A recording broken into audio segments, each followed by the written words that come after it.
You ever look at one of those massive container ships and just wonder, what's stopping it from tipping over in a big storm? Well, it's not just great engineering. It's actually a hidden set of rules, an invisible force that keeps our entire global economy afloat. Today, we're going to dive into the surprisingly fascinating world of the International Convention on Load Lines. I mean, it seems like a no-brainer, right? If you want to make the most profit, you just pack a cargo ship with as much stuff as it can possibly hold. But that simple idea, it hides a really dangerous reality. You see, the more weight you pile onto a ship, the lower it sinks into the water, and that shrinks what's called its freeboard. That's the critical distance between the waterline and the main deck. Less freeboard means less stability. A ship that's too heavy is basically a ticking time bomb, just waiting for one bad storm to cause a total disaster. And that is exactly why the world had to get together and agree on one single set of rules. And that big answer? It came in 1966. For the very first time, countries from all over the world came together to create one universal standard for how much a ship could safely carry. So, what was the point of this whole convention? It was all about creating one rule book for everybody. The goal was simple: set up uniform rules for how much you can load onto a ship that's sailing between countries. No more guessing, no more different rules in different ports. Just one single global standard for safety. Now, what's really interesting here is who has to follow these rules and who doesn't. This is really aimed at the big ships doing international business. The convention is super clear that these rules don't apply to warships or to tiny new boats or private yachts out for a cruise or fishing vessels. It just goes to show you this thing is laser-focused right on the heart of global commerce. But you know, rules can always get better. By the 1980s, global shipping was even more complicated, and it was definitely time for an upgrade.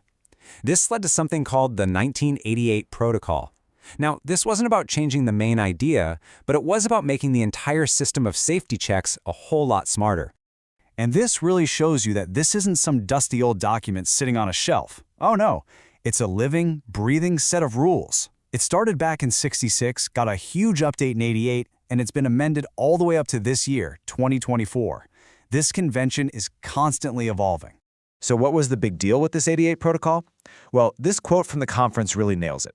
The whole goal was to bring in a harmonized system of survey and certification. Harmonized. That is the magic word here. But what does it actually, mean? Well, before 1988, things were kind of a mess. A ship might have one inspection schedule for its load line, a totally different one for its safety gear, and, you guessed it, another one for its radio equipment. It was a nightmare. The harmonized system just cut through all that red tape, streamlining everything into one logical process. That saved time, it saved money, and it made staying safe so much easier for everyone. And listen, this wasn't some small meeting. 72 different countries sent people to that 1988 conference. That number alone tells you everything. It's this powerful proof of just how much the world agreed that this update was absolutely critical for the future of safety at sea.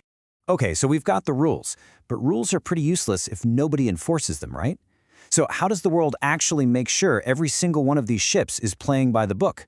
Well, it all comes down to a really strict cycle of certificates, surveys, and controls. And the process is tough. Before a ship even starts its first voyage, it has to go through a massive, complete initial survey.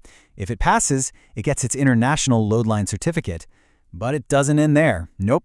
Every single year, it has to pass another checkup to make sure everything's still in top shape. And then, every 5 years, the whole cycle starts all over again with a full renewal survey. And you better believe that certificate isn't guaranteed for life. The rules are crystal clear. It becomes invalid for a few big reasons. If you make major changes to the ship's structure, or you let your safety gear fall apart, or you skip your annual survey, well, your certificate is toast. And if the ship just isn't strong enough to be safe anymore, no certificate, no sailing. It's really that simple. This right here is where that global cooperation really shines. The rules say that an official in any port in any member country can board a foreign ship to check its certificate and its load line. And if that ship is overloaded or looks unsafe, they have the power to stop it from leaving the harbor. It's like a worldwide neighborhood watch for the oceans. So, as we've seen, this whole story didn't just stop in 1966 or 1988. The International Convention on Load Lines is a living, breathing thing. Look, You don't have to read every single line on this page to get the idea. Just glance at this massive list of amendments and corrections and protocols. It's all the proof you need that the experts are constantly tweaking and refining these rules to keep up with new technology, new ship designs, and all the new challenges that come up. And through every one of those changes, the ultimate goal has never, ever changed. It always comes back to one thing: promoting the safety of the ships, the property they carry, and most importantly, the lives of the people on board. And that leaves us with a pretty fascinating final thought to chew on. Right now, we're on the edge of a massive revolution in shipping. We're talking new kinds of fuel, automated ships that sail themselves, and vessels bigger than we could have ever imagined. So the real question isn't if these rules will change again, but how they're going to evolve to keep our world afloat in the century to come.